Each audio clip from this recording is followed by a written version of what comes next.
Good evening, welcome to Porte ISD, and thank you for being here. It is now 7:03 p.m., Tuesday, November 12th, 2024, and I hereby call this meeting to order. Notice of this meeting was posted in a manner required by law at 5 p.m. Friday, November 8th. The Board of Trustees of LaPorte Independent School District is now convened. Let the record show that all trustees are present and a quorum is present. As the LaPorte ISD Board of Trustees, every student's success is our number one priority. We are here to set goals, adopt policy, approve budgets, contracts, personnel appointments, and communicate the district's vision and success to the community. It is not the role of the board to make day-to-day operational decisions. The management and day-to-day operations of the district are the responsibility of the superintendent. This is a public meeting of the Board of Trustees, not a meeting of the public. School board meetings are open to all who wish to attend and hear the matters discussed. However, audience participation is limited to the stakeholder presentation portion of the meeting, and board members may not respond to those comments made in the public comment section. The proceedings may be recorded, and I respectfully ask that you please refrain from talking while others are speaking. At this time, will you please stand for the presentation of colors led by the LaPorte High School ROTC. On the American flag, Command Sergeant Major Jasmine Solis, Staff Sergeant Everardo Garcia, First Lieutenant Isabel Grant, and Cadet Eden Gloria.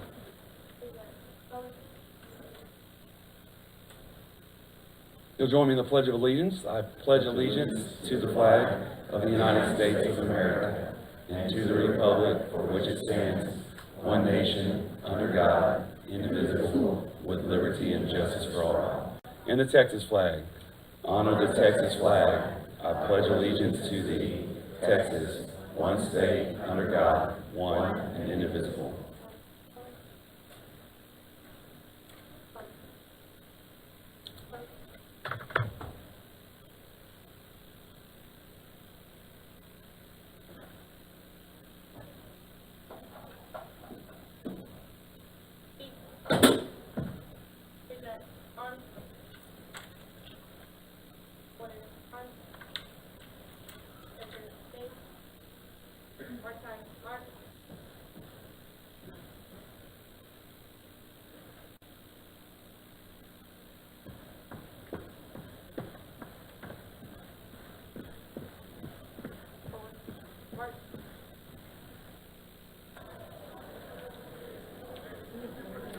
Tonight's invocation will be given by Board Trustee Miss Karen Wheeler Hall. Heavenly Father, we come to you today asking for your guidance, wisdom, and support as we begin this meeting.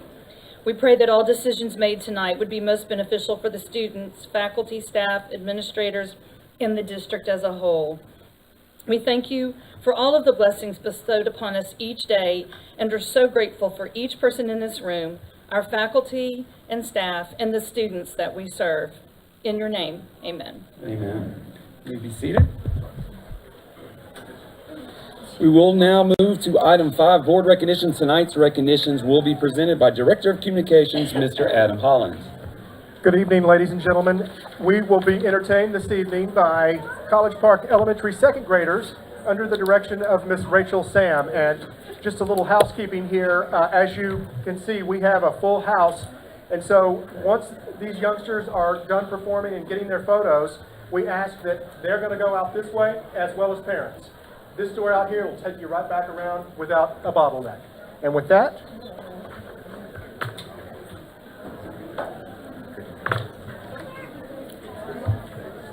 I can't watch TV.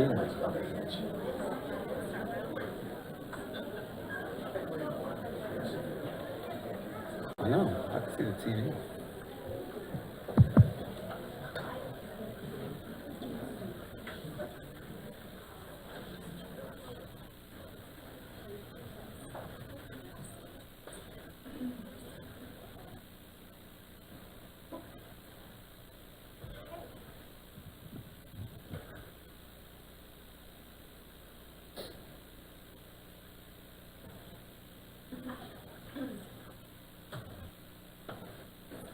Good evening, everyone. We are a group of our second graders from College Park Elementary. So our character trait of the month is gratitude. And so we have a song that we have been working on all about gratitude attitude. And we have some students who were singing about gratitude, attitude, and who will be sharing with you also throughout the song some things that they are grateful for from their hearts. So please enjoy.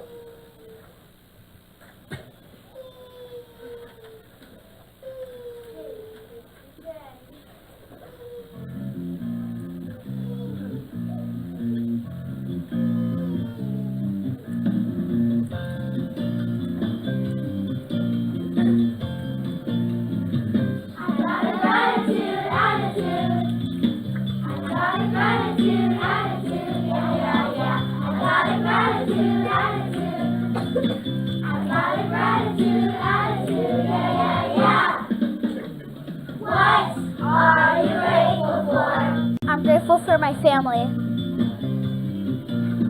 What are you grateful for? I'm grateful for my family. What are you grateful for? I'm grateful for my dog Ruby. What are you grateful for? I'm grateful for everyone here at this meeting and the people watching at home. Gratitude, attitude. I got a gratitude, attitude. Yeah, yeah, yeah. I got a gratitude, attitude. I got a gratitude, attitude. Yeah, yeah, yeah. What are you grateful for? I'm grateful for my dog Leo. What are you grateful for? I'm grateful for my parents. What are you grateful for? I'm grateful for my kitty cat Ginger. What are you grateful for? I'm grateful for my family and friends. I've got a gratitude, attitude. I've got a gratitude, attitude. Yeah, yeah, yeah. I've got a gratitude, attitude. I've got a gratitude, attitude. Yeah, yeah, yeah. What are you grateful for? I'm grateful for my family and friends. What are you grateful for? I'm grateful for God. What are you grateful for? I'm grateful for Jesus. What are you grateful for? I'm grateful for my family and friends. I got a gratitude, attitude. I got a gratitude, attitude. Yeah, yeah, yeah. I got a gratitude, attitude. I got a gratitude, attitude. Yeah, yeah, yeah. Gratitude.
Well, like in my school, if it's hot outside, it's cold inside. If it's cold outside, it's hot inside. So I figured it'd be cold. They have AC on here. We did one of those digital thermostats today in my office, and it was 64 degrees. Almost that.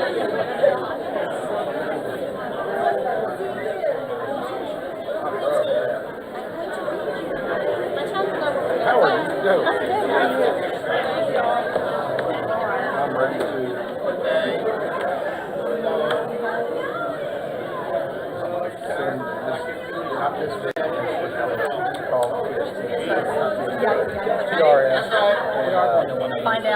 But I want to like ready to go. But I got to keep doing it. And it's going to be your top, yeah. I gotta try to find out what else they have to do. The old truck driving that in. Stouts, ship wash, the whole thing. That microphone don't work. Did y'all fix that mic? Yeah. It don't work. It don't match. That's not good. Okay, as our Lomax Lobos are congregating here at the doorway, first we want to honor a young lady who has kept the rich tradition of our cross-country program alive and well. LaPorte High School's cross-country and track program has included state champions, national champions, and an Olympic champion, to name a few. In the history of the Story program, only 4 freshmen have qualified to represent LaPorte High School at the UIL State Cross Country Championships. Freshman Gianna Palomares is among that group. Tonight, we want to recognize Gianna for her excellence and for her contribution to one of the state's best cross-country programs. Congratulations, Gianna. We can't wait to see what the next 3 years bring.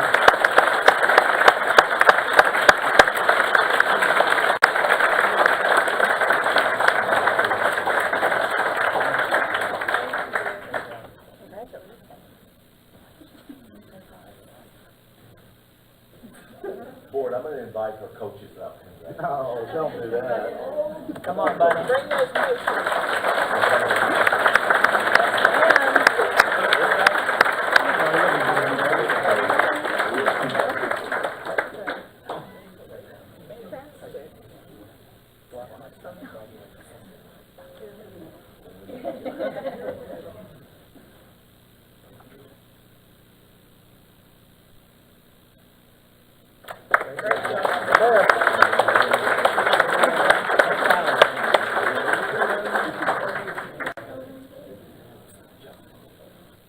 Folks, these are 7th graders.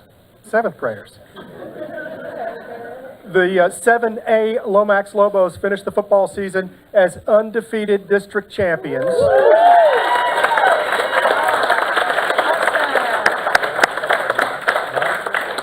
The offense led the charge by scoring 206 points on the season, averaging 23 points per game. The defense made it easy to outscore opponents by only allowing 38 points all season to help the Lobos finish 9-0.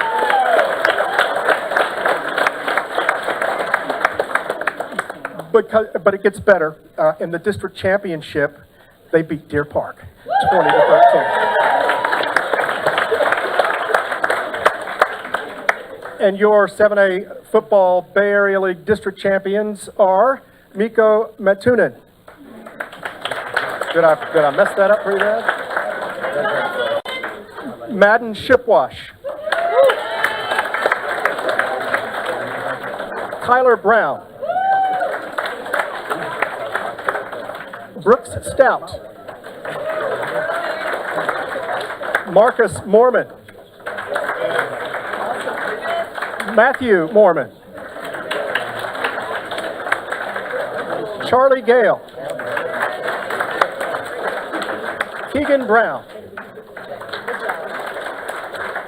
Zaylin Hawkins. Connor Ponton.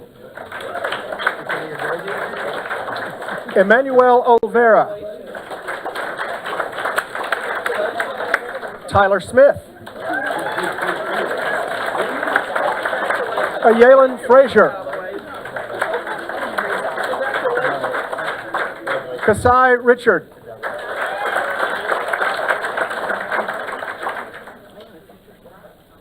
Oliver Romero Medina.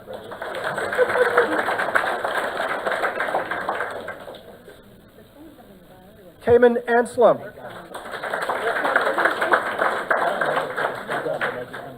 Brantley Rhodes. Derek Buckley. Good try, Mason. Number 14, Colin Hamilton, where are you?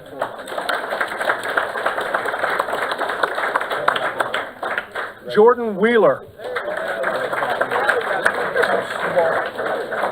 Thaddeus Noyola. Braden Noel. Landon Rojano.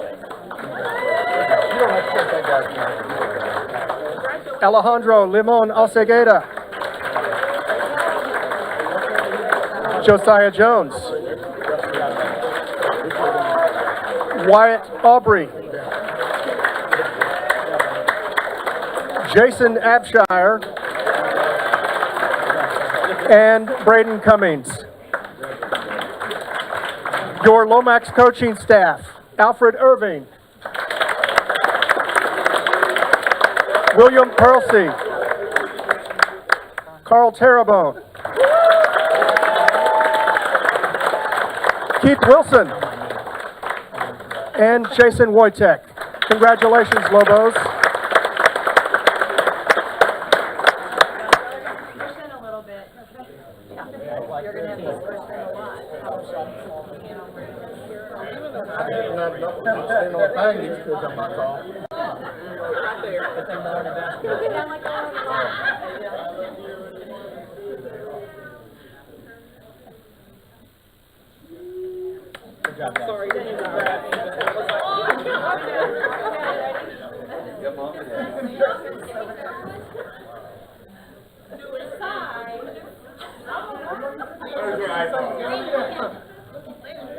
All right, we're done. Good job, guys.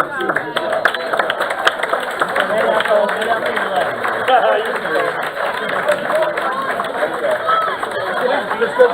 Don't be on the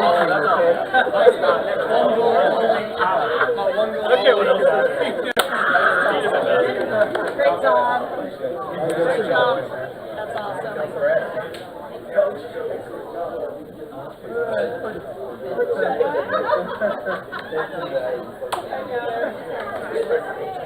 All right, now, congratulations.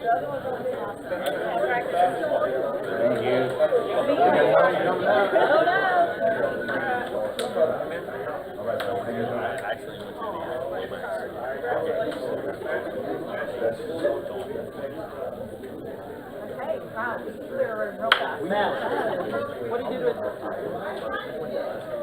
I think I spot Jacob Kinjerski back there in his Baker Bear Green.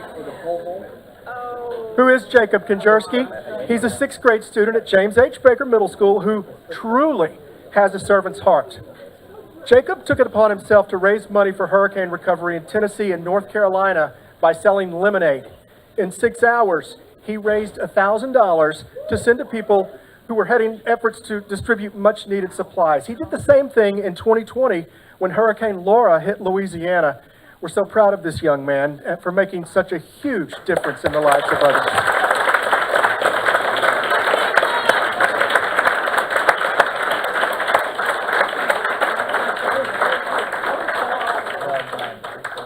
Congratulations.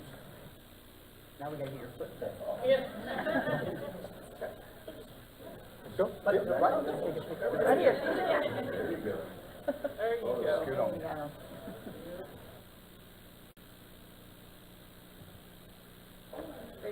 Thank you so much, Jacob.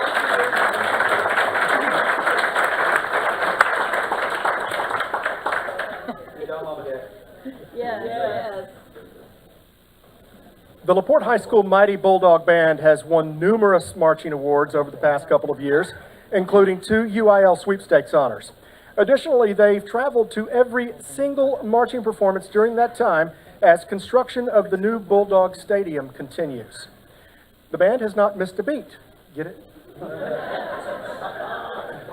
And much of that is due to you folks out here, the volunteers who, well, you do quite a bit behind the scenes, if not all. Tonight, we would like to recognize you, the volunteer parents, band booster officers, for helping to ensure the band's continued excellence. In no particular order, Robin Reed.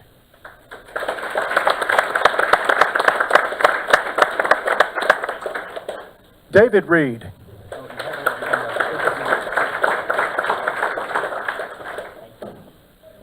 Jill Cavell. Titus Cavell. Nicole Allen. Roger Allen.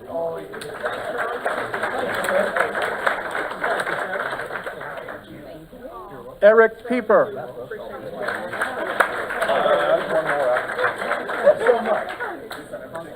Tony Pieper.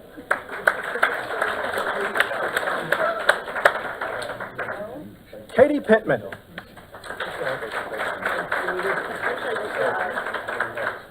Heather Morrill.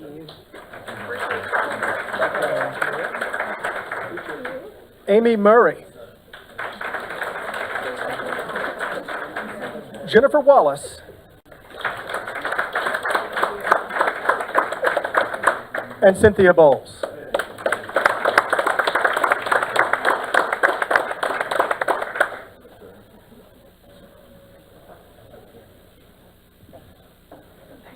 Yeah, you're all the way down the line.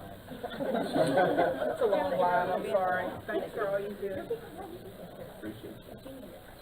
But we don't buy it, won't be back for that.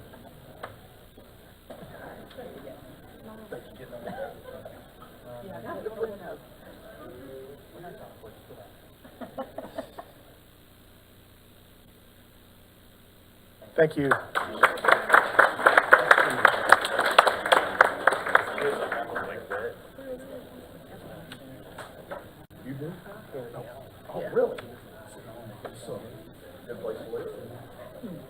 Good evening. We have representatives from one of our outstanding business partners here tonight, and we'd like to recognize them. Vaughn Realty and Company has adopted the second grade at LaPorte Elementary School, where owner Jenny Vaughn recently met with teachers to determine ways that they could help in those 4 classrooms. Jenny and her husband, Jeff, are currently working to provide craft supplies for the second grade, as well as items for their upcoming holiday party. In addition, the Vaughn Realty and Company team has provided snacks for students at the Academy of Viola DeWalt High School and recently met with the school's administrative team to discuss opportunities for helping DeWalt students learn about careers in real estate and related fields.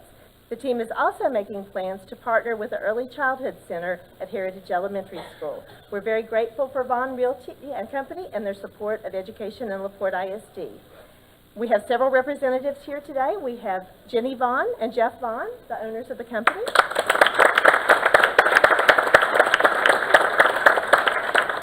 We know who the real boss is. And they are Bulldogs too. They're alumni of LaPorte High School. Dasha Moore Wright.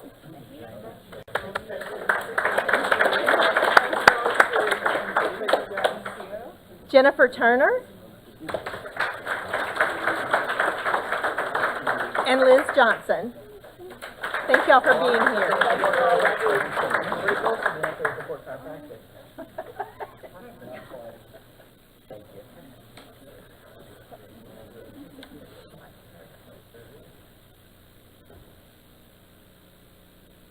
Thank you.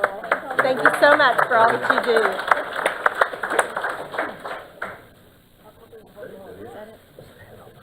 Is that it, Carrie?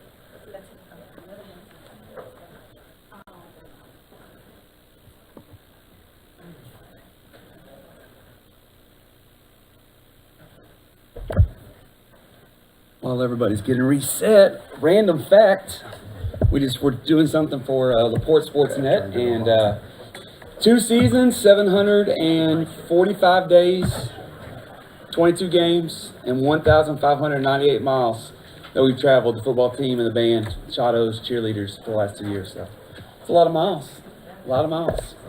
A lot of people. All right, board. Hey, on.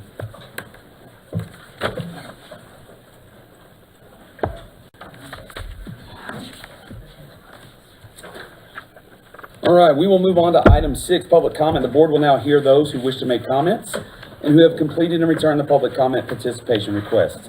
This section will be conducted in accordance with the Texas Open Meetings Act and board policy. As such, this is a reminder that board members may not respond to those comments made in the public comment section. Complaints and/or concerns for which other resolution channels are provided shall be directed through those channels. Mr. Martin, do we have any registered speakers? Mr. President, we do have Ms. Kathy Crate at 3217 Hillsdale here in LaPorte. All right, Ms. Crate.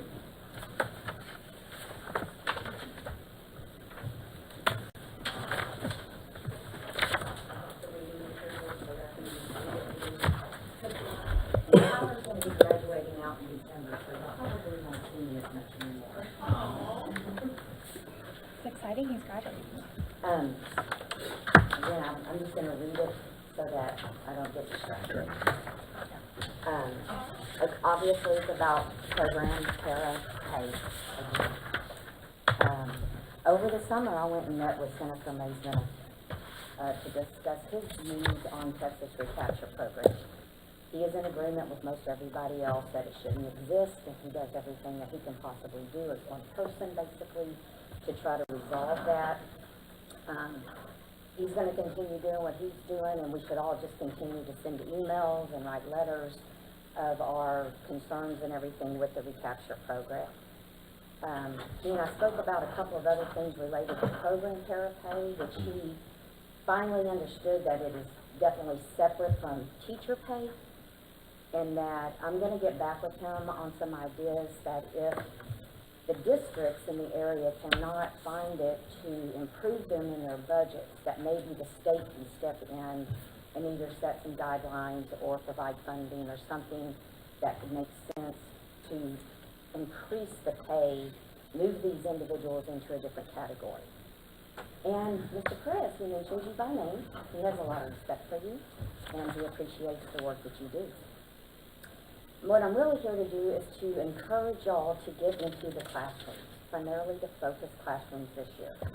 Not just for a couple of hours, not for photo ops or anything of that nature, but to get into those classrooms and get into the trenches and see what those program paraprofessionals do, how they work side by side with the teachers.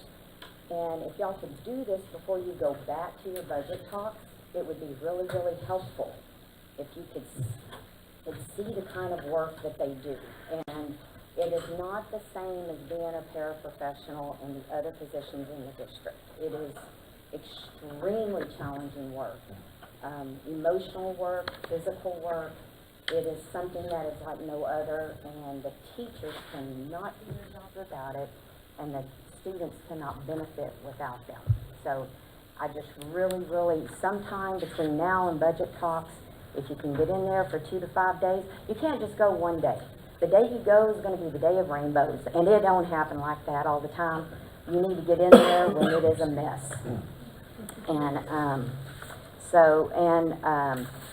I continue to look on the page, and I still don't see any real transparency of the Medicaid monies and how they're actually applied to special education.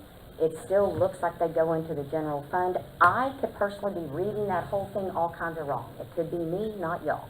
So, but it would be knowledgeable if parents could see where those Medicaid monies are coming from, since the Medicaid monies come from special education students.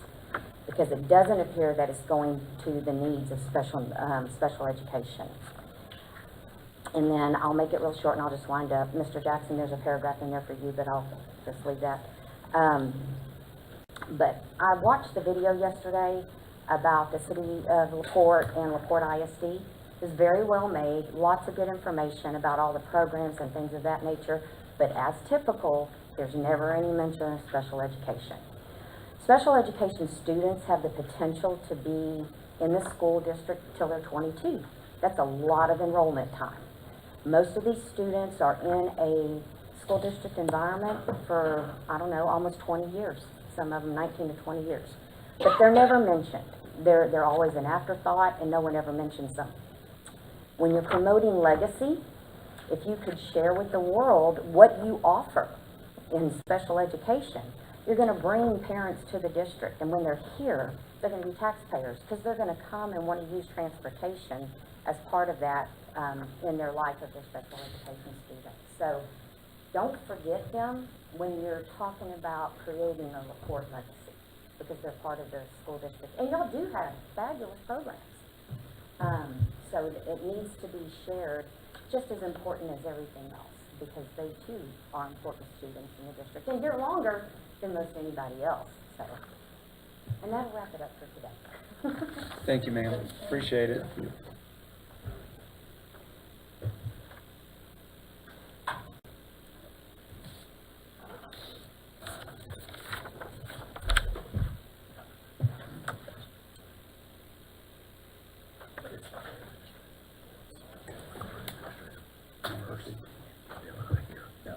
So we're going to page 3.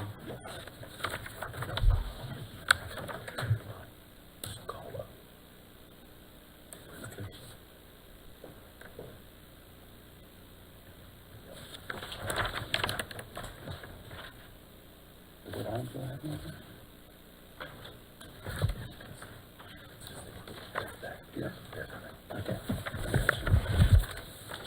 All right, board, we are going to take an item out of order, and if there are no objections, I would like to go to 8, the safety security. So our Region 4 safety and security presentation. We have some guests here, so. I don't have an objection, but is that how, are we able to do that? I mean, that's how that works. You just can, so if there was ever an item that we wanted to move up one, we could just ask the president and it could be done? Thanks. Good evening, President Haynes, Board of Trustees. Yes, exciting night. We have a few special guests here from Region 4 Office of Emergency Management to present the district with a certification. So allow me to introduce Chief Ken Colbrook, the Director of Emergency Management for Region 4, and Program Specialist, Mr. Frank Muniz, for Region 4 as well. Thank you. Thank you for the invitation. Board President, Board, and Dr. Jackson, great to see y'all tonight. And I want to say thank you for letting us be the bookend for all the nice celebrations y'all have with your students. It's been really great to see that. We really exist to support y'all for that. But we're here tonight to award you with the first event, the first award we've ever done in the state of Texas. Region 4 in 2000, right after the House Bill 3 was ratified, created the House, created the Office of Emergency Management School Safety. I don't know, I'm getting tongue-tied here. I work there. But they created the Office of Emergency Management School Safety. And so Dr. Watson quickly jumped into the work of trying to make sure we're creating schools safer and providing you all with access in order to improve your systems. And so the birth of that was our active shooter preparedness certification that we've now launched. LaPorte is the first school district to ever receive a designation that has a level 2. We have 3 levels of that program. There's a level 1, level 2, and level 3.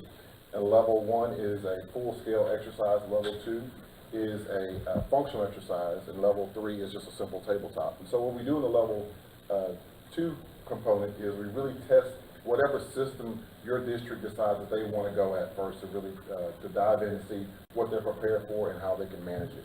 And so what your district chose to do was test reunification efforts and your emergency management component for your command staff and how they would operate. And so there's 21 standards that's interwoven into our program. Your district went through the process. It's a very lengthy process. Your team was very diligent in making sure that it got done. As I said, you're the first district to make it through the program. So we want to award you all tonight and celebrate the work you all are doing here in LaPorte to make sure you're keeping schools and your students the first, making the first decision. One of the things we go through in the training process is trying to keep the main thing. And the main thing is always student safety and making sure you're staying focused on that through the process. And so I really want to celebrate you all in your district and your leadership that you have in order to making school as a priority. And we see that with your students that you have, that you're invested in them with their academic success. You have to invest in their school safety component. So we'd like to award you with that tonight, and we say thank you for your commitment to students. Real quick, Dr. Jackson, I do want to, first and foremost, campus leadership, principals, assistant principals, without their guidance on buying into what we do, we would never have these gentlemen in front of you. Part 2, Mr. Whitman, please stand up. Coordinator of Safety and Student Services, Kelvin Addison, please stand up. Lead Security Assistant, and then obviously Sergeant Larkey. That is a district team that oversees all this. They do the work, and they do a fabulous job, obviously leading and working with our campuses.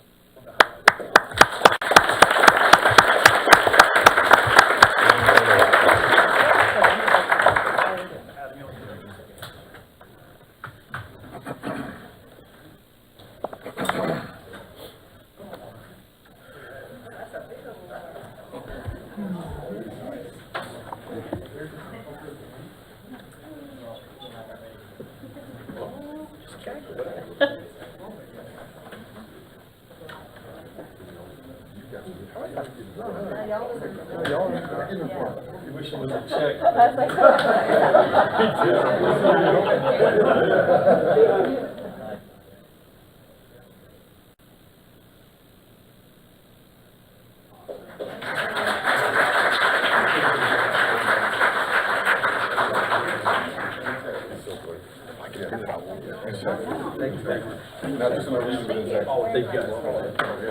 All right, congratulations. Thank you. I heard that clearly. Thank you very much.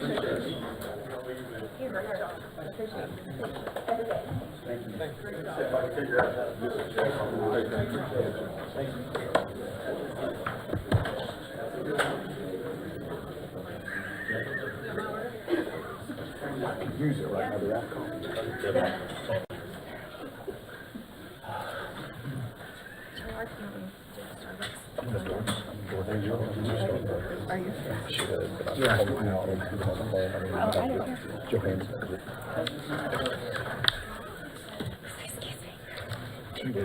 Okay, so we're gonna go back up to item 7. All right. All right, that was a great thing to get tonight, but we will move on to item 7, our public hearing for the district's financial integrity rating system of Texas, first for the 2023-2024 fiscal year.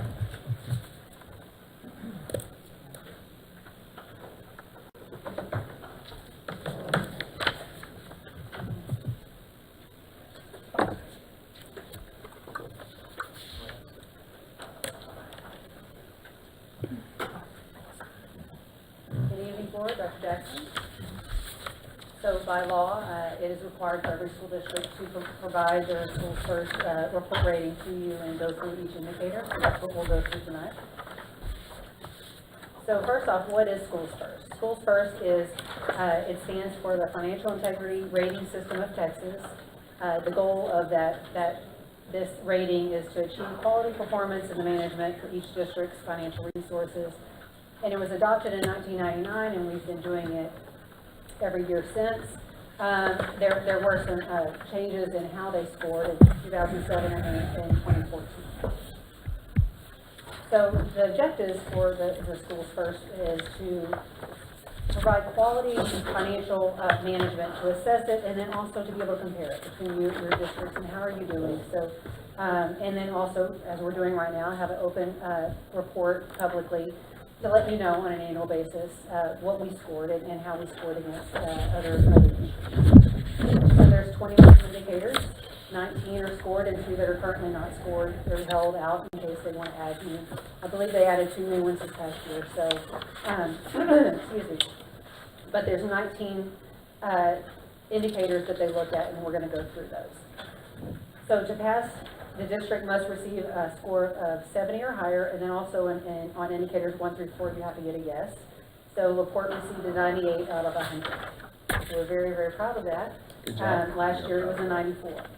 So for our, since 2001, we've had superior achievement, and then they changed it to pass, but it all means wonderful things. We've all done a great job in the business office, and then also in the district. So we look at our statewide, how we compare. Out of 1,017 districts, it's broken out here for 85% were a superior age, and that indicates that there's 4.6 million students that are under districts that received an A rating. Us being one of them, so that's 91%. And then, as you can see, there's 15 that are an F, and that's for 21,000 students. So as we go through our indicators, this information is for the 22-23 fiscal year. So it's not for the past fiscal year that we're going to talk about the audit tonight. It's for the previous one. So what is it? The complete annual financial report, known as the AFR, and the data submitted to TA within 30 days of the November 27th deadline. Yes, we reported it on November 16th. So for the one that you're going to be presented with and asked to be approved for tonight for fiscal year 24, tomorrow we're going to go in and put it in so that we can meet that indicator for next year. Was there an unmodified opinion on the AFR on the financial statements? As a whole, yes, we received an unqualified, unmodified opinion. Was the school district in compliance with the payment terms of all debt agreements at the end of the fiscal year? Yes, we've never defaulted on any debt obligations. Number 4, did the school district make timely payments to the Teachers Retirement System, Texas Workforce Commission, and Internal Revenue Services, and any others? Yes, we always make all of our payments in a timely manner. Number 5, Was the total net position in the governmental activities column in the statement of net position greater than 0? Yes. Our total net position was greater than 0, so we passed. Number 6, was the average change in fund balances over 3 years less than a 25% decrease, or did the current year's fund balances exceed 75%, or 75 days, excuse me? Yes, we passed. Our fund balance in the past 3 years has changed with 6%.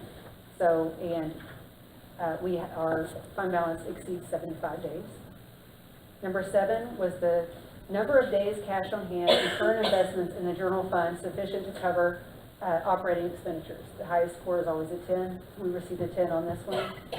We have 154 days. This, of course, was in 22-23. Number 8 was the measure of current assets to current liabilities ratio for the school district sufficient to cover short-term debt. Yes, we received a 10. We were greater than or equal to 3.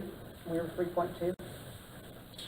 Did the school district's general fund revenues equal or exceed expenditures?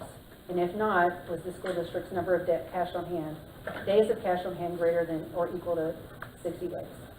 So for that year, yes, our revenues were $144.6 million, which exceeded our expenditures of $139.5 million, and we had $154 days of cash on hand. Number 10 is not scored at this time. Number 11 was the ratio of long-term liabilities to total assets sufficient to support long-term solvency. Did we have enough money to cover our debts? We were scored an 8 on this one. Last year we scored a 4.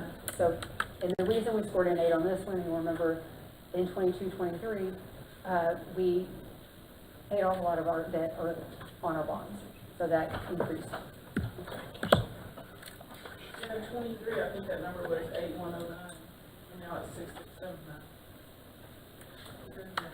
So number 12 was the debt for $100 of assessed property value ratio sufficient to support future debt payments or debt repayments. We received a score of 10, yes. Our calculation is 1.9, which is less than or greater than 4. So means we have enough revenue to pay for our debts. Was the school district's administrative cost ratio equal to or less than the threshold ratio? We received a score of 10. Yes, it was. So for our district, we needed to have 0.1 or less, and we had 0.09. Number 14, did the school district not have a 15% decline in the students to staff ratio over 3 years? And if the student enrollment did not decrease, did the school district, if it didn't decrease, it would automatically pass. So we received a score of 10 because in 20 to 21 year, our enrollment was 6,999 students, and we increased by 101 students the following year. Number 15 is not scored. Number 16, did the comparison of PM's data to like information in the AFR, our annual financial report, did it result in a variance of less than 3%? Our variance was 0, which means like after our audit is done, we have to give our information through PMs to the state, and we had everything that was on our audit went to the state completely accurately. Number 17, did the independent auditor report that the AFR was free of any instances of material weaknesses in internal controls over financial reporting? We passed that. They found no instances of material weaknesses in our internal controls. Number 18, did the independent auditor indicate that the AFR was free of any instances of material noncompliance for grants, contracts, and laws? It scores 10. They found no instances where there was material weaknesses related to those described above.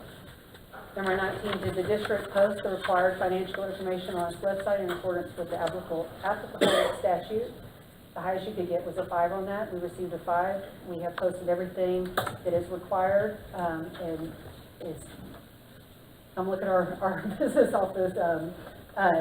Our transparency is everything is posted on there. There's a lot of information.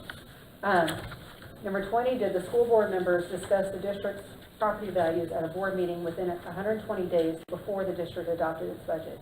Yes, we did. We had budget workshops. We discussed multiple times our property valuations at different meetings.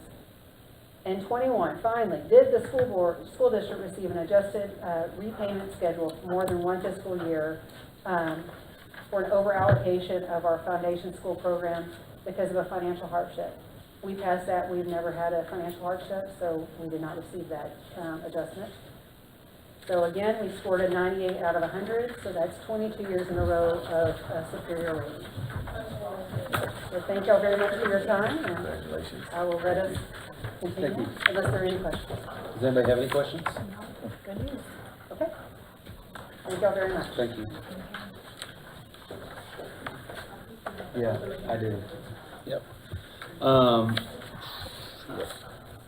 Yep. 1 second. All right. At this time, we will open a public hearing on the matter of our district's financial integrity rating system first. Is there anybody that wishes to speak or hold comment? Any comments by the board? Were you ready? Okay. All right, then this matter is closed at 7:50. All right. We will move on to 8, our administrative reports. Dr. Jackson? Thank you, Mr. President. Good evening, board members. The state of our district is strong, as you can tell, with this financial report from the FIRST system. And as we head into the holiday season, I want to provide you with a summary of the many great things happening in LaPorte. I'm very proud to report to you that a number of our junior high and high school musicians have all made region in choir, band, and orchestra. Of course, we are also very proud of the Mighty Bulldog Marching Band and Color Guard for earning a finalist spot for the 5th consecutive year and the 6th time since 1989 at the UIL Marching Contest. Also, earlier this month, the Chados competed in the Texas Dance Educators Association UIL Field Assessment at Challenger Columbia Stadium. With the exception of the district champion Bulldogs football team, which has a by-district playoff this Friday, we've wrapped up another successful fall athletic season with 6 LaPorte High School teams making the state playoffs. Congratulations also to the Lomax Junior High 7A football team for winning the 2024 district championship. For the Bulldogs by-district game against Austin ISD Anderson High School, we certainly encourage Bulldog Nation to fill the stands at Apshire Stadium in Deer Park, Texas, where we're the home team for the first round of this state playoff game. Kickoff is at 7 p.m. Meanwhile, several students and student athletes were also named to all district teams this fall, with more honorees expected soon. I also want to give a special shout out to the freshman Gianna Palomares, who continued our cross-country team's legacy by competing at the UIL State Cross Country Championships. We certainly got an opportunity to congratulate her personally tonight. LaPorte ISD has also been remarkably busy in academics. Among the highlights is that we are well into our 2nd year of Project Launch, which is our innovative partnership with the University of Houston Clear Lake that allows our gifted and talented 5th and 6th graders to take STEM-based courses of their elective choices at the college campus. On December 6th, the students' projects from the first semester will be showcased at the university's Arbor building, and we're certainly inviting everyone out to come and support. Parents will be invited to come and see the excellent work. I had the pleasure on Monday to present to participants in the 4th cohort of our Aspiring Leadership Program, which is off to a strong start for the 24-25 school year. Several graduates from previous cohorts now hold leadership positions at both the campus and district levels in our school district. The academics team recently completed 2 days of professional learning with the Texas Reads program as a grant finalist. This initiative is in partnership with the Moody and Charles Butt Foundations, and it supports the implementation of science of teaching reading practices to enhance K-3 literacy.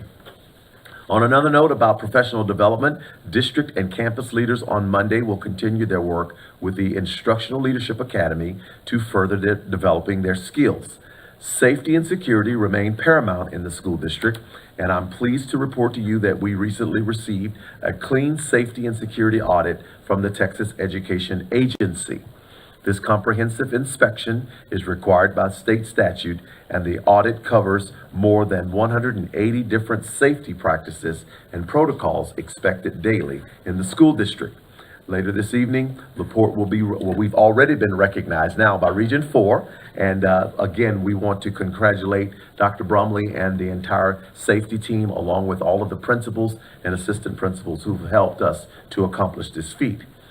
Work continues at the construction site of Bulldog Stadium, an education complex. Crews averaging about 225 construction workers daily have been working 6 days a week, and I'm pleased to report that the project is roughly 75% complete, and that we are within the 18 to 24 month completion timeline that we laid out in the beginning of this project. Finally, I want to offer my thanks and congratulations to our business office for receiving once again its 22nd consecutive A rating or superior achievement under the Texas First Financial Accountability Rating System. The rating is the state's highest, as you just heard, demonstrating the quality of LaPorte's financial management and reporting system. On behalf of the administration, teachers, and staff, board, I would like to thank you for your ongoing support as we continue our legacy of excellence in the LaPorte Independent School District. Mr. President and board members, this will conclude the superintendent's report. Thank you, Dr. Jackson. We will move on to item 8C, House Bill 3, our board goals presentation.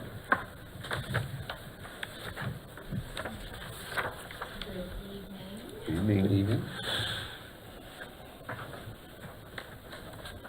I'm here to give you a quick update on our bold goals. We have talked about these a little bit already, but I do want to provide you tonight with a recommendation for how we want to amend them as we move forward into the next few years. So just a quick overview of where we are and where we need to head this evening. Just to recap, House Bill 3 board goals come from the 60 by 30 plan for Texas, which is from the Higher Education Board. What that means is that by 2030, the Higher Education Board said that wants at least 60% of Texans aged 25 to 34 have a certificate or a degree to demonstrate economic fortitude for their future and for Texas. In order for that to translate down to K-12 schools, the TEA has asked that all school districts and all school boards in the state of Texas adopt a series of goals aligned to this initiative from the Institute of Higher Education. Okay?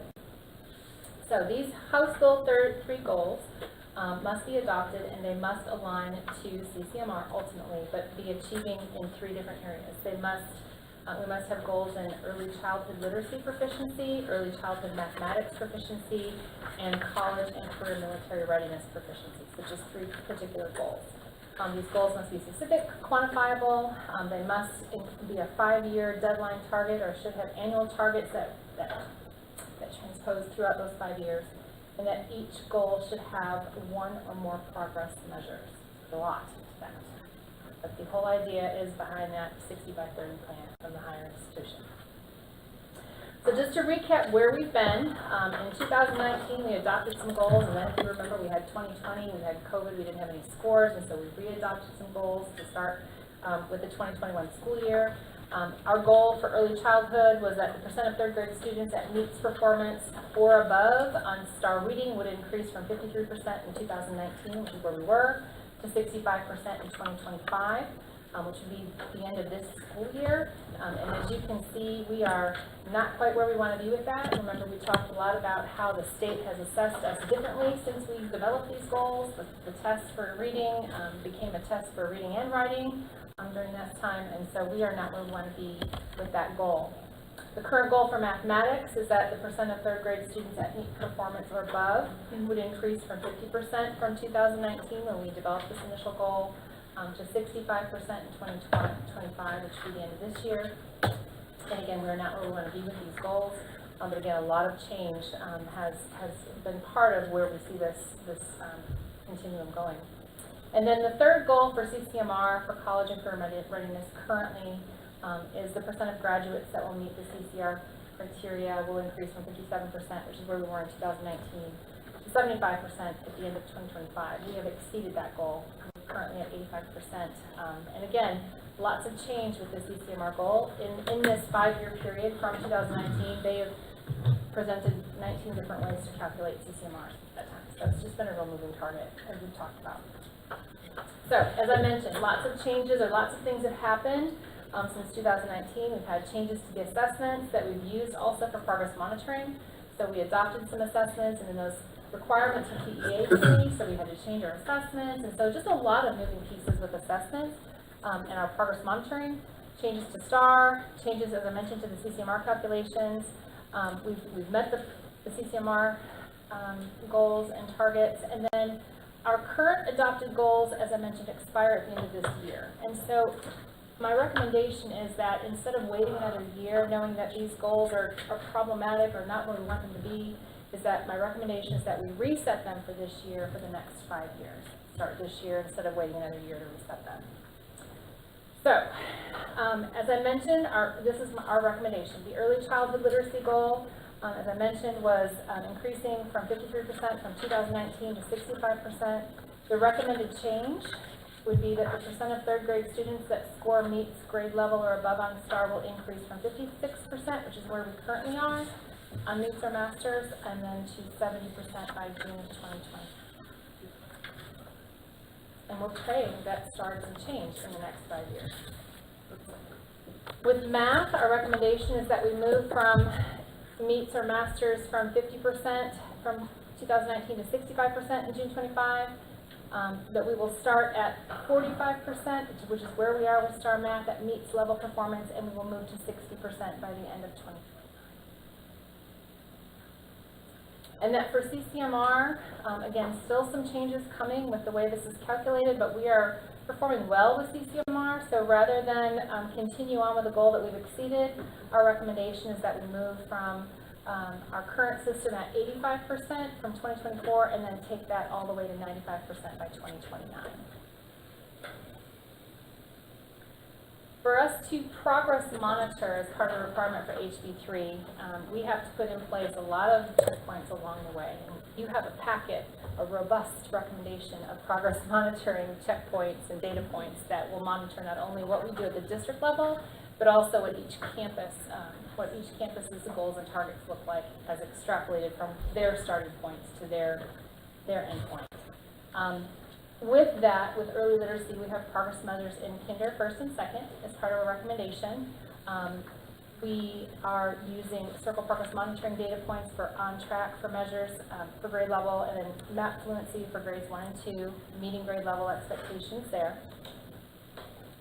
For mathematics, similar assessments, same kind of measures, but for the mathematics data point for those assessments, using map growth instead of fluency. Map fluency is a literacy-based assessment.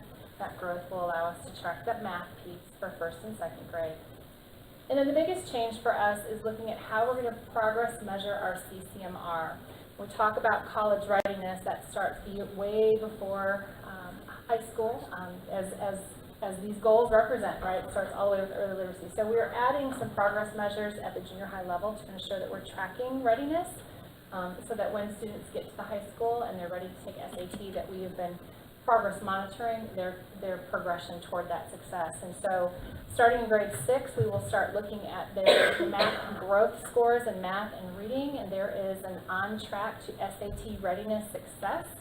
There is a national benchmark score that students have to indicate at the high school level, and so there are some measures that indicate if they're on track to where they need to be to hit that target by the time they're in the high school. So we're going to look at that data point for 6th, 7th, 8th, looking at math growth. In 9th grade, we will start looking differently at their STAR EOCs, tracking the percent of students at meets and masters for English 1 and Algebra 1, as that tracks readiness to SAT or that TSI measure. And then in 10th through 12th grade, of course, looking at that TSI indicator in RLA and math and ensuring that we have progress to ensure those numbers continue to increase for college readiness. And then in 10th grade through 12th grade, also looking at the career readiness aspect of CCMR and ensuring that we have some measures in place to monitor progress for IBCs and make increase for those. Hopefully, kids will be ready for both. So those are our recommended changes, and I've provided you with a draft of all of those progress monitoring. It's a lot, but a lot of progress monitoring checkpoints for you to kind of take a look at, so that you can see what our recommendations are. Okay. Board? Very robust indeed. Anything? Okay. Yeah, and talking about student success a little bit, what is the rationale behind Bulldog period and Bear period and different things? I thought maybe it was a time of the day thing, but Baker starts it as their first period, high school is middle of the day. I mean, are we thinking that those periods enhance the educational experience somehow, that they need the rest, or what is the story behind that? Do we know? So the needs of the students are what project or what dictate what they do during those times, and it differs at each campus. But in essence, the time is set aside for allow students who need intervention to receive targeted intervention, whether it's for math support or reading support, or in the different campuses, maybe social studies or science, some of the tested subjects. It's also a place for students to receive enrichment activities. So if they're on track to be master's grade level, how can we continue to provide them support in those ways? It's a time also for students to receive targeted support in perhaps specialty areas. Maybe they have a language acquisition program that they're in, so that could be a part where they learn some language support. There's lots of reasons why students, or what students might receive during that. Are other school districts doing this similar thing? Yes, they are. Okay. It's considered a catch-up time for a lot of kids. A lot Yes. of folks just need a place to refocus. It's all of the things that she said, and you know, you certainly said it so eloquently, but it's also a place where a kid can go and refocus on his or her academic opportunities. Did they not have it when you were in school? I just think they did too. They did at the later portion We of called it, it advisory which period. I didn't understand. You know, a part of it is maybe some of those students do need that extra portion of help, but it's also a time for other students to do nothing. I'm not saying that each school or each campus doesn't do things differently and they enforce things differently, but to me, on some of these things, like I'm thinking on Baker, but at 8:30 in the morning, I mean, really, the first period, and we're doing educational enrichment or intervention and stuff, if that's the time we're intervention when they're barely awake, in some cases, I don't know. But in It just some doesn't. schools, a kid could be in math at 8:30 in the morning. Yeah, I'm not in trying a to argue regular the class. point of it. I just think that if we're going to have it, we need it to be we have a great issue with consistency in some cases.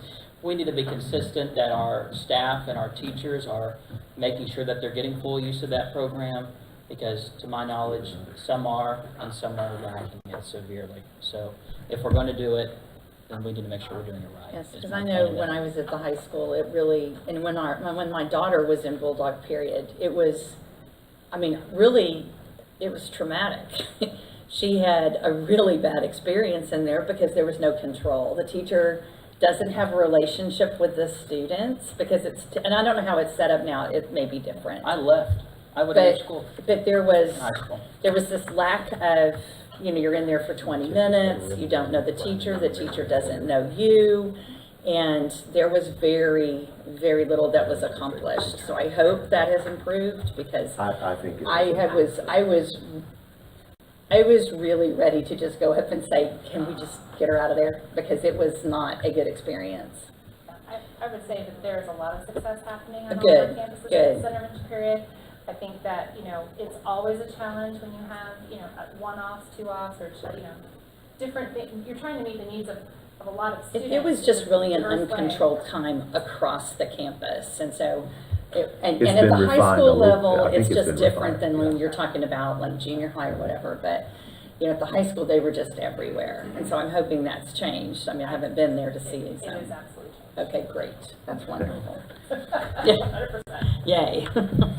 I'll speak on, I don't want to minimize anything they're saying, but in in the Martin household, it's been a godsend for our son transitioning into Baker, because he uses it right or wrong sometimes for, he didn't do his homework the night before, the first couple weeks, but now that they've now transitioned to know where he needs extra help, and so he's going into those classes, and it's been a big blessing for him to go get, I think that's obviously what it's for, to get them extra help in a class where they need more help, and so for him, we hope that's going to pay dividends for him. So Well, that happens in the Hanks household too, that you say that. Yeah, well, and to Jeff's Might point, be a parent issue. I don't know. It could be helpful, but not everybody is getting the same benefit out of it. I also think it's very important for parents to understand set the expectations with their kids during that time too, because we have gotten down to the wire on homework, and we could be having a meltdown at home the night before, and just communication with the teacher and saying, hey, you know, can we work out time to come during bear period? And it's been a blessing for us. But parents need to know communication is really key on helping, you know, advocate for your kid too. So, absolutely. I may have missed it on these recommendations. What's our next course of action? So the next course of action is feedback. So we are going to take these recommendations to our DEIC committee for their review, and then make any final changes, edits, and then we will bring these back to you for final approval and adoption. Okay. Board, any further questions? Thank you, Ms. Abrams. Thank you. All right, Board, we're going to move on to item 9, our consent agenda. The Board will now proceed with our consent agenda. Unless removed from the consent agenda, items identified within the consent agenda will be acted on at one time. Consent agenda A, determine and approve any consent agenda items. B, approve board meeting minutes. 1, regular board meeting minutes, October 8, 2024. 2, call board meeting minutes, November 4, 2024.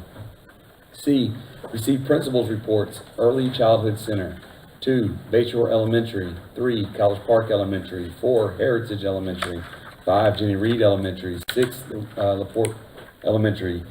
7, Rizzuto Elementary. 8, Lomax Elementary. 9, Baker 6th grade campus. 10, LaPorte Junior High. 11, Lomax Junior High. 12, LaPorte High School. 13, DeWalt High School.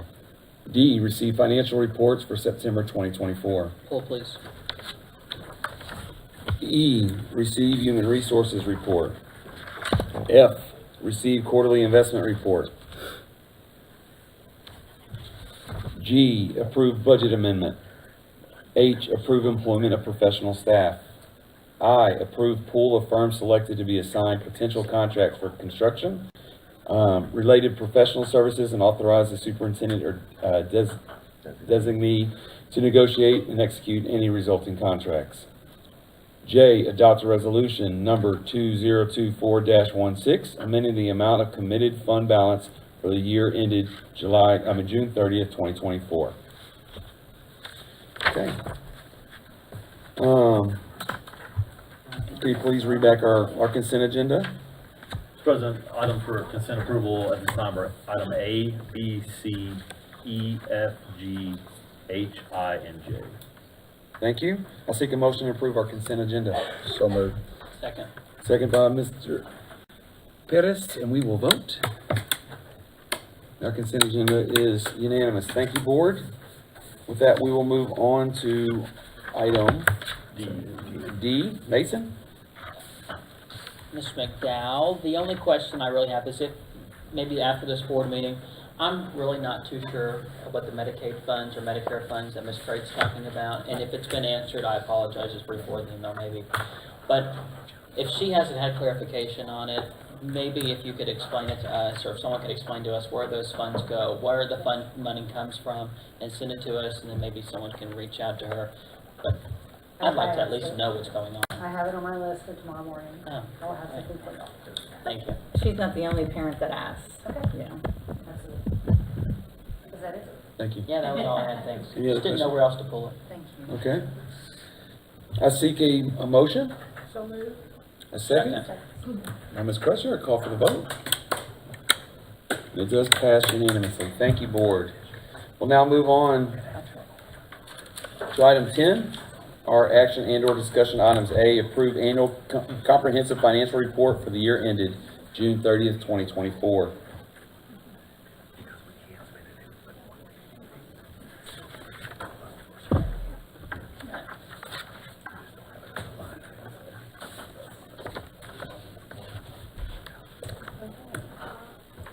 As Candace hands out our, this is our draft audit that was sent to you last Tuesday. We will give you the final one after tonight. Well, we'll print it out and have it to you at the next meeting. Carry all this home. So as Candace hands those out, I'm going to introduce Patrick Simmons. Patrick is our audit partner who has been with Whitley Penn since 2013 in their governmental auditing. Patrick and his team are based out of Houston and work with many school districts and cities in the area. In total, Whitley Penn audits over 50 school districts across the state, and their clients make up about 25% of the student population for Texas. Whitley Finn has been LaPorte ISD's auditors for the past 3 years. Thank you. Thank you. Good evening, Superintendent, members of the board. My name is Patrick Simmons. I'm here to present the results of the fiscal year 2024 financial statement audit and compliance audit. And so, quick introduction to our team. In addition to myself as the audit partner, we also have Laura Lynch, the senior manager, Jessica, and Lupe.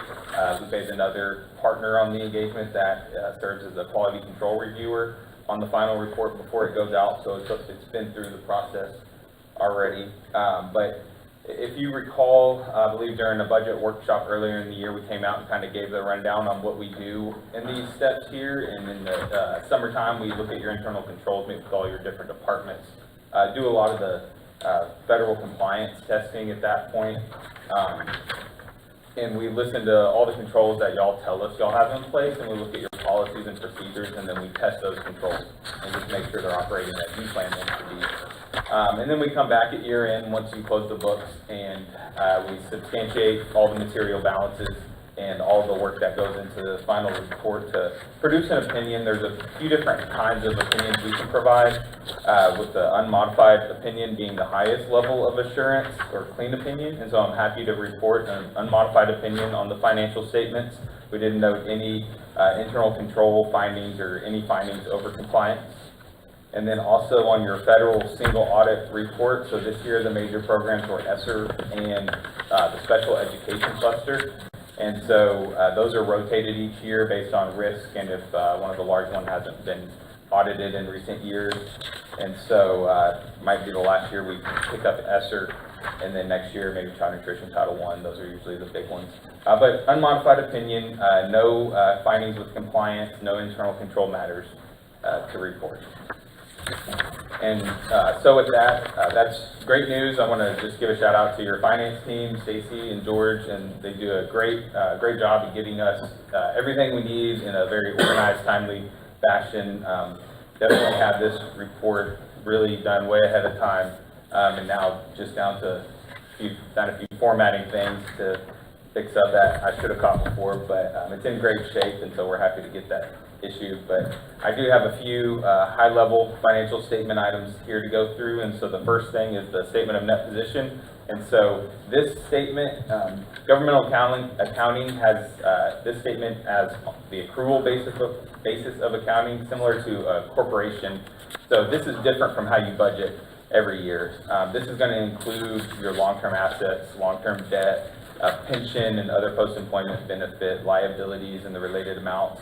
So that's based on an actuary for your TRS plan and just your share of that. And so the net investment in capital assets is really the one I do like to show here.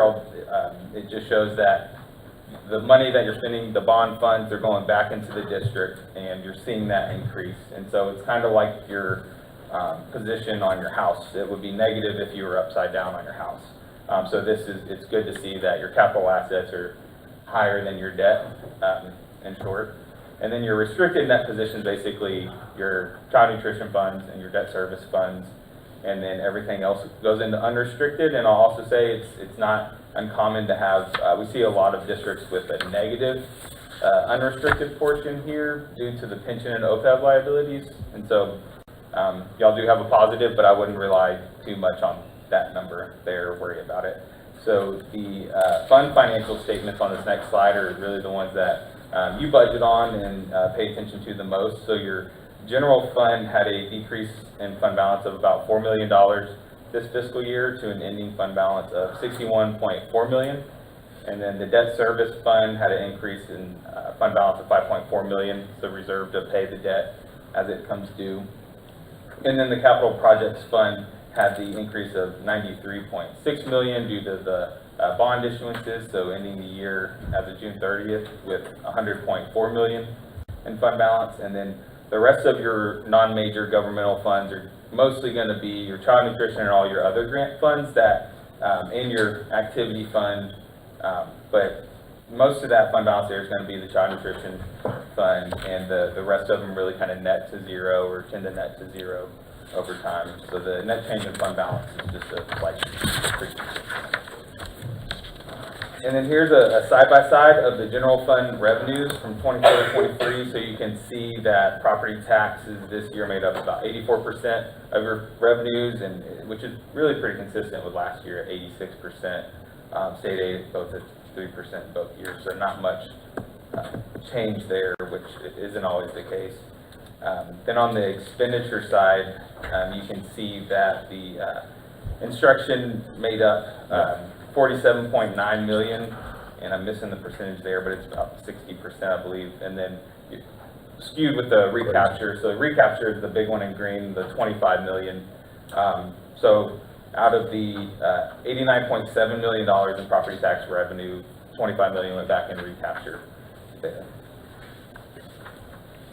And then your fund balance as a percentage of expenditures over time, the unassigned fund balance in the general fund, you can see is about 48.6%, which is above the benchmark set by TEA and right on line. So really hovering around 40 to 45% the past few years. And then a few required communication items.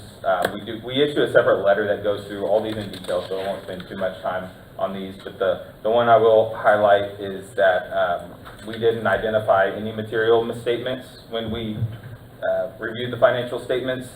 This is a typo on here about it saying there were material misstatements identified. There were none that were identified that required correction. It's not uncommon to have those, and they can be corrected and still issue an unmodified opinion, which is where this slide came from, a district that did have those. And so that really does say a lot to your team that they're getting everything ready well in advance. And so we come in and we audit it, and we didn't see any large adjustments to be made. And with that, I'd be happy to take any questions. Board? Oh, okay. Yeah, appreciate your time. Thank you, sir. Thanks, Pat. Do we need to vote on that? All right, any discussion? I know, it's okay. All right, board, I seek a motion to approve the annual comprehensive financial report for the year ended June 30th. Second. Second by Ms. Thompson. I'll call for the vote. Candace was Candace, leave Don't the worry. light on. Secretary. All right, it is approved unanimously. Thank you, board. All right, we'll move on to item the B, adopt a resolution number 2024-17 to cast votes for candidates to be appointed to serve on the Harris County Central Appraisal District Board of Directors. Mason? Yeah, Mr. President, I would like to make a motion that we cast all 55 of our votes for Martina Dixon for the position. I second. Okay, any discussion, questions, or otherwise? No, she does a great job. Okay, so motion on the floors and a second by Ms. Thompson. Call for the vote. And that is unanimous. Thank you, board. All right. So with that said, we will move on to item 11. Action on closed session items. We do not have any such items, so we will move on to 12, our closing comments to the Board of Trustees. Floor is yours, board. Anybody? Yeah. Hey, Russell. Y'all know I don't like to talk very much, but anyway, I don't know how you realize seeing Lomax come in here and have 2 district championships in 2 years. That's a big, big, big deal, especially when they go undefeated. It's very, very hard to go undefeated in that Bay Area League with the Pearland schools and that red school, Deer Park, over there that has 1,000 kids in it. It's very good, and it shows that LaPorte is getting back up on there, and also sitting there watching that young man as a freshman run for 351 yards not too long ago. Makes me feel good that the high school kids can't tackle him. My kids couldn't tackle him last year, and that dude's he's the real deal. And Lomax is exceeding expectations, and you're lucky to have coaches like Keith Wilson and Carl Terrebonne there. They take care of them kids. They love them kids. They coach them kids. They work hard with them. I wish I had them on my staff, Wish I had them on my staff over at Fairmont Junior High. And when they're winning games like that, it's bittersweet because I'm losing. And I got to play Lomax tomorrow in basketball. So wish me luck or wish them luck, it doesn't matter. Why he's getting choked up right now. No, it's fun to see. It's fun to see the LaPorte schools start beating the Pearland schools and things to that nature. It's hard. It's very, very hard to do and stuff. And Lomax, congratulations to Lomax on that. And thank you, Candace, for making some coffee because I needed it. Melissa? You heard Dr. Jackson say we have some great things happening across the district with choir, band, orchestra, football, cross country, all of that, and more to come. Our Lady Dogs played Deer Park tonight. Does anybody have a score? I have updates, but I haven't looked. Okay, but you know, we've got a lot more great things coming. The semester's not over yet, and we're going into the holidays and stuff. So just wanted to say, as we approach Thanksgiving, I'm thankful for everyone who supports our students, whether it's staff or parents, or anyone who really is supporting our students. And then I'm thankful for our students. They're the reason we do what we do, and they're doing a great job. I just gotta say on record, while we're doing the awards, the acknowledgements earlier, Russell tried to slip Coach Wilson a $100 bill for them to not beat them in basketball tomorrow. Okay, it was Russell. It was a $5 bill. They're really big. We're about that tall. So congrats to Coach Wilson for not going for that $5 that Russell tried to slip to him. I should have Good luck. Yeah, well, it was huge. It was really fun. So good luck to Lomax. On a serious note, though, I want to just say thank you to. I got to go to the Bayshore Veteran Ceremony. I know every campus across the district worked really hard to put on phenomenal ceremonies to honor our veterans and the families. And I guess it makes my heart happy that we do that every year. So thank you. I know it's a lot of work, and we have a lot of people coming into the schools, but it really was. The one I went to at Bayshore was a touching ceremony, and it's just a really cool thing we do. So I appreciate the work. Here. Yes, ma'am. Well, to follow that, I went to the ceremony at the high school, and I want to give a shout out to Dr. Griffin. I've been to a number of those ceremonies, and those kids were amazing. I mean, I'm talking about the kids sitting in the stands. When he got up and said, hey, they all went, whoop. It was quiet, and I haven't seen that in a long time. So congratulations. And it was a great ceremony. The choir, the band, everybody did a great job. So thank you very much. And congratulations to the LaPorte Bulldogs. I can vouch for that. That was, we looked at each other and said at the same time, it was just a hush. And I was like, yeah, it was impressive. I was like, he just looked. He just looked at him and they went. Will he feed some burgers every Friday? They gotta hush up. Whatever it takes. I'm not asking questions. Ms. Thompson? Okay, I won't repeat what some of the other people said, but I wanted to, again, congratulate our successful cross-country program. They are always stellar, and the work they do with those students is awesome. And I'm very grateful for students like Jacob who are compassionate and come up with the initiative to do things like that. And I'm glad that we honor those types of kids throughout our district. The performance today by College Park was phenomenal. I thought they did a fantastic job for us. Congratulations to the business office on your first rating. 22 years in a row, that is awesome. And obviously last Friday night's Bulldog win was exciting to witness. And I was at the Veterans Program at Bayshore as well, and it was very touching and very well done. And I'm sure there were all throughout the district, so next year I'll make it to a different one. But anyway, that's it. I went to the Veterans Day, since we're all sharing, I went to the Veterans Day ceremony at Lomax Elementary. Thank you, Ms. Whedon. It was a great presentation. It was the perfect amount of time, about 30 minutes. It was short, sweet, to the point, very touching. I appreciated that. And congratulations to our Bulldogs. Can't wait to see everybody there on Friday. I expect to see everybody, or demerits will be issued. That was a joke. Don't get any demerit. There was one other thing. Well, I'll save it for the next meeting. Thank you all very much for hanging out this afternoon, and that's it. Awesome, awesome. Yes, the Veteran Day productions are always amazing. They're very, very moving. Our musicians are fantastic.